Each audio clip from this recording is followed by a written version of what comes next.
Perkenalkan, nama saya Haryati Nasution, program studi Akuntansi Syariah, Fakultas Ekonomi dan Bisnis Islam, Universitas Islam Negeri Sultan Taha Saifuddin Jambi. Di sini saya akan menjelaskan sedikit mengenai perbedaan akuntansi syariah dan akuntansi konvensional. Ada dua jenis akuntansi yang umum dikenal oleh masyarakat Indonesia, yaitu akuntansi konvensional dan akuntansi syariah. Keduanya sama-sama digunakan di Indonesia.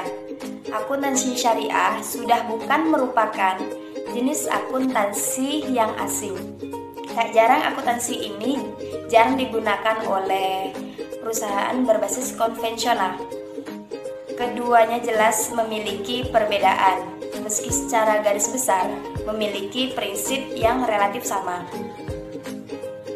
Sebelum membahas tentang perbedaan akuntansi syariah dan akuntansi konvensional, ada baiknya kita mengenal dahulu apa itu akuntansi. Akuntansi atau accounting memiliki arti menghitung. Secara umum, akuntansi merupakan proses mencatat, pengklasifikasian, meringkas, mengolah, dan menyajikan data transaksi yang berkaitan dengan keuangan.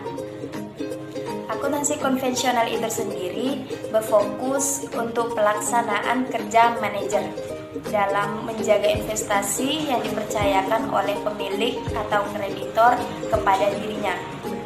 Laba tentu saja menjadi pencapaian utamanya.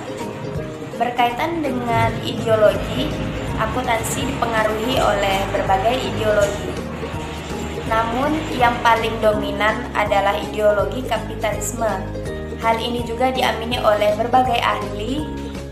Salah satunya itu Harahap yang mengatakan bahwa ilmu akuntansi konvensional yang berkembang saat ini dilandasi oleh jiwa kapitalisme, dan perkembangan ekonomi kapitalisme sangat dipengaruhi perkembangannya pada akuntansi konvensional. Mengenal akuntansi syariah secara etimologis, istilah akuntansi syariah berakar dari kata bahasa Arab, yaitu muhasabah, yang juga berarti hisab atau menghitung, menimbang, atau mendata umum, sama dengan akuntansi konvensional, yaitu berkait entitas, bisnis, berkesinambungan, stabilitas daya beli, dan periode akuntansi. Namun ada beberapa isu yang khas terutama dalam perhitungan, karena harus sesuai dengan landasan ajaran Islam. Akuntansi syariah sendiri dikenal sebagai ilmu akuntansi yang berorientasi sosial. Makna dari pernyataan itu bahwa akuntansi syariah tidak hanya sebagai penerjemah fenomena ekonomi secara moneter, namun bagaimana juga fenomena ekonomi tersebut berpengaruh di masyarakat. Hal ini sejalur dengan tujuan akuntansi syariah itu sendiri, yaitu menciptakan peradaban bisnis berwawasan humanis, emansipatoris, transendental, dan teleologika. Seperti yang sudah diungkapkan sebelumnya, landasan dari akuntansi syariah adalah ajaran Islam. Dasar hukumnya tentu tak terlepas dari Al-Quran dan hadis. Selain itu, sumber lain dari ijma atau kesepakatan ulama, qiyas atau persamaan suatu peristiwa tertentu, dan urf atau adat kebiasaan yang tidak bertentangan dengan syariat Islam juga diberlakukan. Perbedaan akuntansi syariah dan akuntansi konvensional. Setelah mengenal hal dasar dari akuntansi syariah dan akuntansi konvensional tadi, lantas bagaimana kita membedakan antara akuntansi syariah dan akuntansi konvensional? Dalam hal ini, ada beberapa hal yang bisa menjadi elemen pembedanya, yaitu yang pertama, landasan dan prinsip. Landasan atau prinsip kegiatan tentu menjadi perbedaan paling dasar dari akuntansi konvensional dan akuntansi syariah. Pada akuntansi syariah, kegiatan ekonomi harus berlandasan pada kaidah dan syariah Islam yang berintegrasi dalam kehidupan masyarakat muslim secara umum. Sedangkan akuntansi konvensional memiliki dasar kerja pada logika manusia yang bisa berubah tergantung kebutuhan kultur masyarakat setempat. Nilai yang kedua, nilai yang dianut. Dari sisi lain, akuntansi syariah sangat erat dengan nilai-nilai keadilan, kebenaran, dan juga pertanggungjawaban. Ini juga harus sesuai dengan ajaran Islam dan Rasul.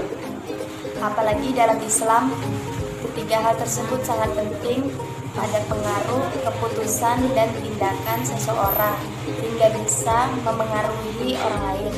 Sedangkan pada akuntansi konvensional, nilai keadilan, kebenaran, dan pertanggungjawaban tentu saja berlaku dan tergantung pada nilai yang dianut pada masing-masing kelompok organisasi. Yang ketiga, hal-hal yang dilarang. Oleh karena berdasarkan kaidah Islam, maka akuntansi syariah juga melarang pencatatan transaksi ekonomi yang mengandung riba, judi, penipuan, barang tidak halal, seperti minuman keras dan hal-hal yang tidak sesuai dengan syariat Islam secara umum. Berbeda dengan akuntansi konvensional yang lebih bersifat bebas, tergantung masing-masing kelompoknya.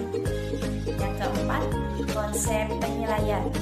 Di dalam menentukan nilai atau harga untuk melindungi harga pokok, para ahli modern masih memiliki pandangan yang berbeda-beda. Bahkan apa yang dimaksud dengan modal pokok itu sendiri masih belum ditentukan.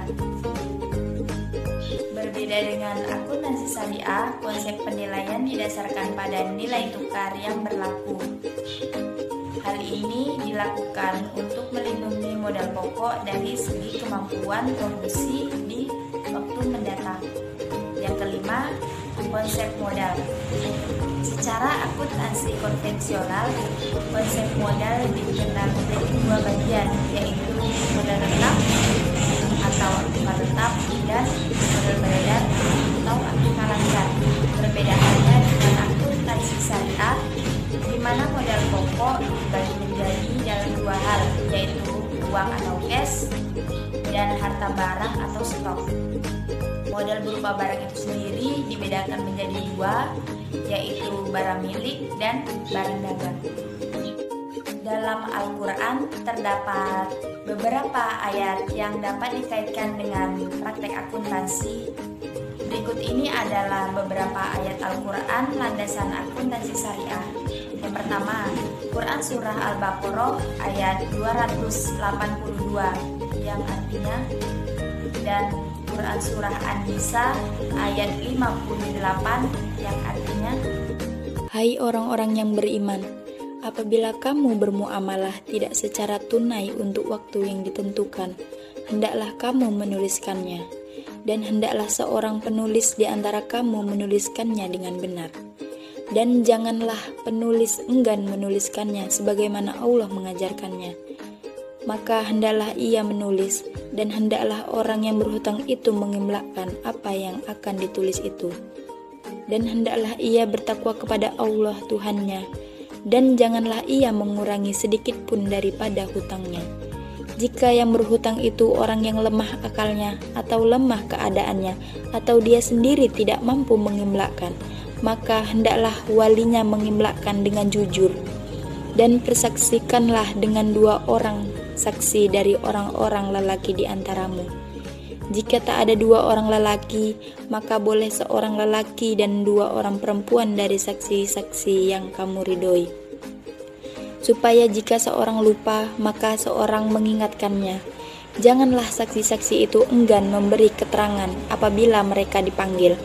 Dan janganlah kamu jemu menulis hutang itu, baik kecil maupun besar, sampai batas waktu membayarnya. Yang demikian itu lebih adil di sisi Allah dan lebih menguatkan persaksian dan lebih dekat kepada tidak menimbulkan keraguanmu. Tulislah muamalahmu itu, kecuali jika muamalah itu perdagangan tunai yang kamu jalankan di antara kamu. Maka tidak ada dosa lagi kamu jika kamu tidak menulisnya. Dan persaksikanlah apabila kamu berjual beli, dan janganlah menulis dan saksi saling sulit menyulitkan. Jika kamu lakukan yang demikian, maka sesungguhnya hal itu adalah suatu kefasikan pada dirimu. Dan bertakwalah kepada Allah. Allah mengajarmu dan Allah Maha mengetahui segala sesuatu. Sesungguhnya Allah menyuruh kamu menyampaikan amanat kepada yang berhak menerimanya, dan menyuruh kamu apabila menetapkan hukum di antara manusia supaya kamu menetapkan dengan adil. Sesungguhnya Allah memberi pengajaran yang sebaik-baiknya kepadamu. Sesungguhnya Allah adalah Maha mendengar lagi Maha melihat. Walau tidak secara spesifik menjelaskan tentang akuntansi, tapi ayat ini dapat dijadikan landasan seorang akuntan dalam bekerja, yaitu mencatat suatu transaksi sesuai dengan porsinya. Sekian penjelasan dari saya, mohon maaf jika ada kesalahan. Semoga bermanfaat. Wassalamualaikum warahmatullahi wabarakatuh.